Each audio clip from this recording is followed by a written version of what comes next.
Baron Bradford, should JPJ travel to start the game, or will that be an in-game adjustment if needed? Indy receivers all have different but good skill sets. Sneaky group. Yeah, they are. I mean, I think as a whole, they're a sneaky team. They have good players, not a lot of name recognition, but dudes that if you don't respect them when you're out there, they will take advantage of you. I like the mindset that you have in terms of having JPJ match up to travel. I just don't think we are going to know right away who you would put them on. When you think about the receivers, right? Michael Pittman. He's a dope receiver, but his style of route running versus Alec Pierce is very different, so to speak, right? So are we struggling with the Alec Pierce type, or are we struggling with the Michael Pittman type? That part, I personally don't know until we get in. Hopefully we're not struggling with either one of them, right? That's the goal, that everybody's matched up fine, because technically, we should be able to match up, technically. Josh Downs is the one I'm a little concerned with. Speedier guy. Mm-hmm. I would like JPJ just matched up on Pittman. That's who I was thinking initially, because that. But I who's think covering Downs? I think Pittman is probably the best of the group, but yeah. You worried about Downs? I'm over here like, if Peasy is on Pittman, I low-key be looking at Pierce like, all right. He's fast too. Where do we struggle with that times the speed? Yeah. I think we're worse like speed from like side to side though, as opposed to just vertical. I don't think Minshew's going to be taking like that many shots. Yeah.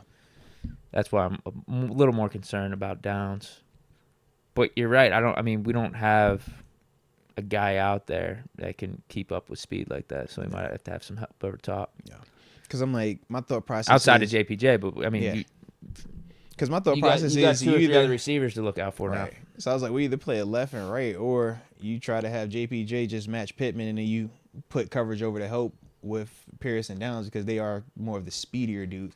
With Pittman, he's a big body dude, but I feel like with Peasy, that is what he matches up extremely well with. Like, he gonna put hands on it. You think Pat P could do that, and then leave things open for Peasy to do Pierce or Downs? I do.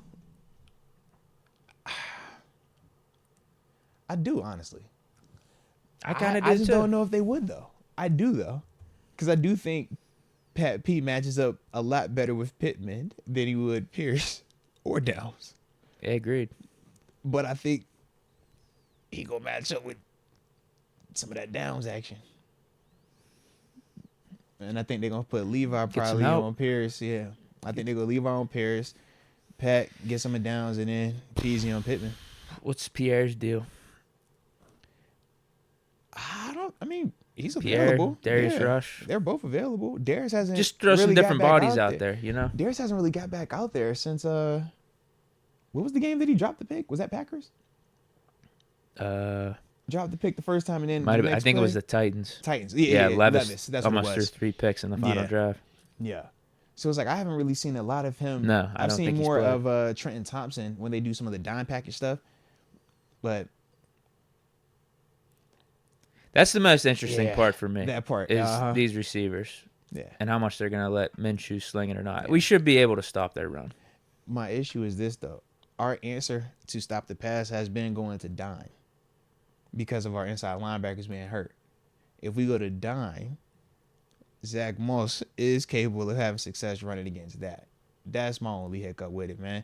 But that's the part where it's like I'm looking at our D-line saying, you guys got to keep them LBs, or if we go dime package clean, because our inside linebackers are just thin right now.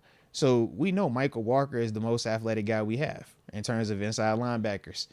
But at the same time, we saw he struggled at times last week. It's certain parts where I'm just like, unless they're sticking with Michael, they're going to go more of this dime personnel grouping. And if you go that, you really got to protect them dudes from that run, because that's the offense's next step, their next adjustment to us taking away that from them.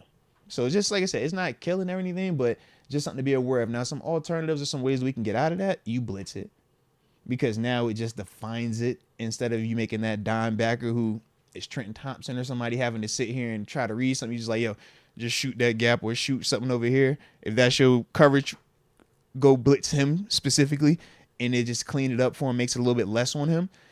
That's an alternative, but that's just, like I said, some of the pros and cons to it. You ain't gonna be able to stop everything with every defense, so we get that part. These are just the little things that we know coming into it. We got to be just a little bit, aware of. Yeah, I think game flow could be interesting too. Very. Like we could actually get up early. That'll help our defense a ton. Mm-hmm. Try to make them one-dimensional. Yeah. Force Minshew to try to beat us. Because if we can force Minshew to be the guy throwing, we're fine. If they're balanced, that's the issue, because Minshew is good enough to take advantage of regular coverage, right? But if you can make it where it's clearly, you got to beat this and we just going to throw whatever at you, that's where he's going to struggle at.